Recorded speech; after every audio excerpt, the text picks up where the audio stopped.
ഒഴിവാക്കാം. ഈ ഒരു കാർഡ്ബോർഡ് എന്നുള്ള ഒരു രീതിയിലല്ലാതെ വേറെ എന്തെങ്കിലും ഒരു മെറ്റീരിയൽ ഉപയോഗിച്ച് നമുക്ക് ഇത് ചെയ്യാൻ വേണ്ടി പറ്റുമോ? വേറെ ഇപ്പം കൂടുതൽ എല്ലാവരും ഞാൻ ഫോറക്സ് ഷീറ്റ് പറഞ്ഞിട്ട് ഫോറക്സ് ഷീറ്റ് വാങ്ങിച്ചിട്ട് ചെയ്യാൻ പറ്റുമല്ലേ?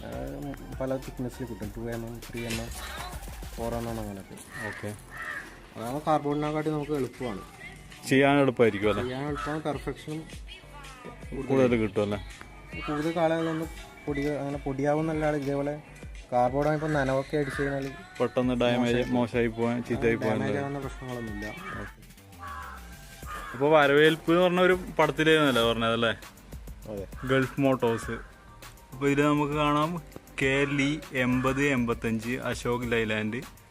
അതുപോലെ തന്നെ ഇതിലിപ്പോൾ അമ്പലക്കടവ് ചെട്ടിക്കാവ് ഗൾഫ് മോട്ടോഴ്സ്. അത് കറക്റ്റ് നമ്മൾ ആ പടത്തിൽ കാണുന്ന അതേ രൂപത്തിൽ തന്നെ നമ്മൾ ചെയ്തിട്ടുണ്ട്. ഭയങ്കര ഫിനിഷിംഗ് ആണ്, ഒറിജിനൽ തോറ്റുപോകും ആ ഒരു രീതിയിൽ തന്നെ നിങ്ങൾക്ക് ഇപ്പം വീഡിയോയിൽ കൃത്യമായിട്ട് കാണാൻ പറ്റും.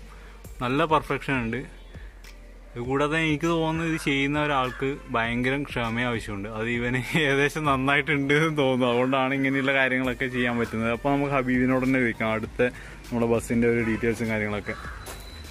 അപ്പോൾ ഇപ്പോൾ ഈ ഒരു നിങ്ങൾ ചെയ്തത് ഫസ്റ്റ് ചെയ്തത് എന്തായിരുന്നു? ഈ ഒരു കാര്യം തന്നെയായിരുന്നു.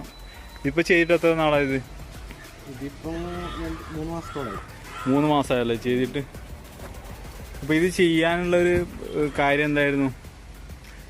ചെയ്യാനുള്ള എളുപ്പം കൊണ്ട് ചെയ്തതാണോ അല്ല ഇതുകൊണ്ടുള്ള ക്രേസ് കൊണ്ട് ചെയ്തതാണോ? മുമ്പേ ചെയ്യണമെന്നുണ്ട്. ആ സിനിമ കണ്ടുതരുമ്പോഴേ പാട്ടൊക്കെ കാണുമ്പോൾ ബസ് ചെയ്യാണെന്നുള്ള ഒരു ആഗ്രഹം ഉണ്ടായിരുന്നു അല്ലേ? ഓക്കെ. അപ്പോൾ ഇതിൽ ഭയങ്കര ഒറിജിനാലിറ്റിയാണ്, കറക്റ്റ് അതുപോലെ തന്നെ കൊടുത്തിട്ടുണ്ട്. ഇപ്പോൾ ഇതിൽ എഴുത്തും കാര്യങ്ങളൊക്കെ ഹാൻഡ് വർക്കാണോ, കൈ കൊണ്ട് എഴുതിയാണോ? ഇതിൽ CD മാർക്കർ ഉപയോഗിച്ചിട്ട് ഒറിജിനാലിറ്റി കിട്ടാൻ വേണ്ടിയിട്ട് അങ്ങനെ തന്നെ ചെയ്തതാണല്ലേ? അശോക് ലൈലാൻഡ്